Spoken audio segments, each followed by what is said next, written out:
So, Helen Finlay from CDP, Timotei from the World Benchmarking Alliance, Gabby from Endangered Wildlife Trust, and Liesl from Textile Exchange. Grab a seat. They've all been given the 3-minute challenge. They know I'll be timing them. And their objective is to give you a sense of what the data is saying so far on the state of business action on nature. So first up, we have Helen. Do you want to do your own slides?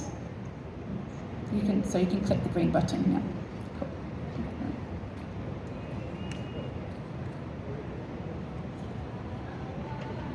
Good afternoon, everyone. My name is Helen Finlay, and I'm the Global Associate Director of Policy at CDP. Transparency, tracking, and accountability mechanisms are essential to ensuring that governments and non-state actors actually deliver on their environmental commitments.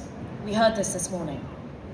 For over 20 years, CDP has run the world's largest environmental disclosure system for companies, cities, states, and regions.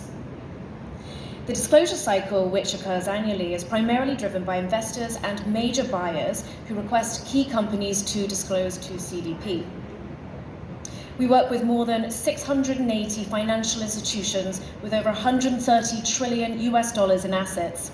And in 2022, nearly 19,000 companies reported to CDP, worth over half of the global market capitalization.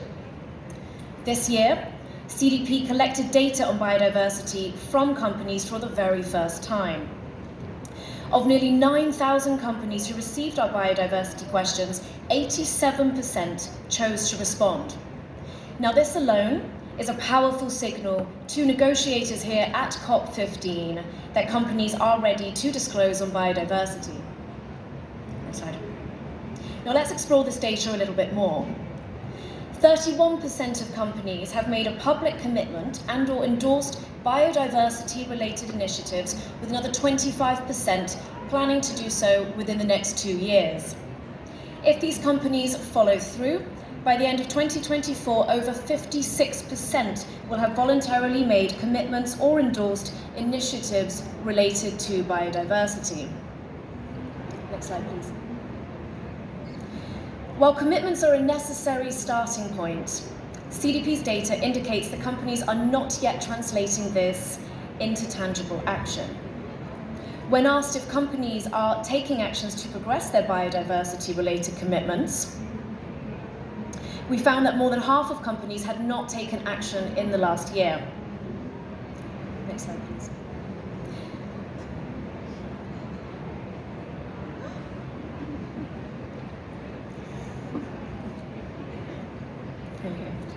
So here we see a similar story, with nearly 3/4 of companies not assessing the impacts of their value chain on biodiversity.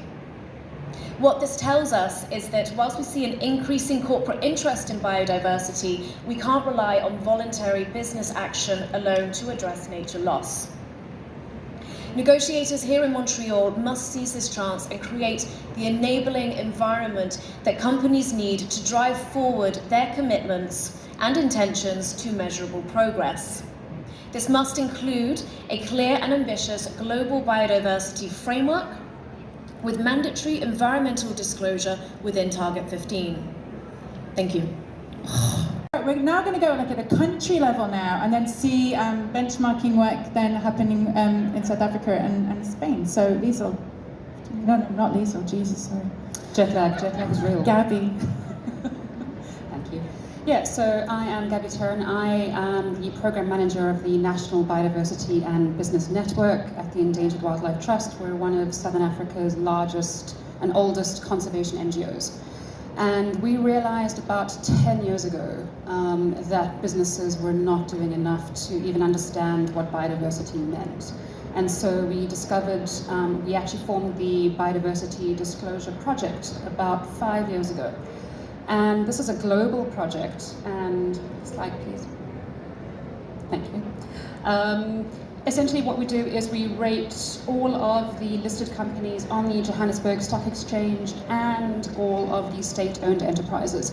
And similar to the last two speakers, we've been doing this for several years, and what we do is we ask a series of questions about how companies are on their mainstreaming journey. from the very basics, previous slide please, from the very basics of do they have a biodiversity policy at all? Do they even mention biodiversity? All the way to measuring and valuing impacts and dependencies, setting smart targets, setting KPIs, using the mitigation hierarchy, having action plans in place. And we actually then go to every single one of these companies and we present their results and we say, these are your scores. Do you have any other information to add? Many years ago, we found that they were often had targets and had some policies, but weren't ready to disclose them. So only at our most recent results, less than a quarter of the companies had any score above 0. So had any mention of biodiversity at all. Next slide, please. So we dug a little bit further and we actually then joined up with our partners at EcoAXA, who are actually in the audience as well, so happy to answer questions there, and compared different stock exchanges across the different industries and sectors. And what we found was pretty similar. And here is the science which is needed for Target 15. The companies and the sectors which are disclosing their impacts, understand their impacts, have any relationship to targets are the ones that are mandated to do so. So in South Africa, this is your basic materials, which are often your commodities or extractives. In the IBEX 35, it's your energy companies. And some of the biggest impacting companies, so finance, real estate, healthcare, had no relationship, had no mention of biodiversity whatsoever. And we then engaged with them, and we actually then are approaching a lot of these companies and walking the mainstreaming journey with them to then actually measure their biodiversity footprints. And so you can find all of this information on our website.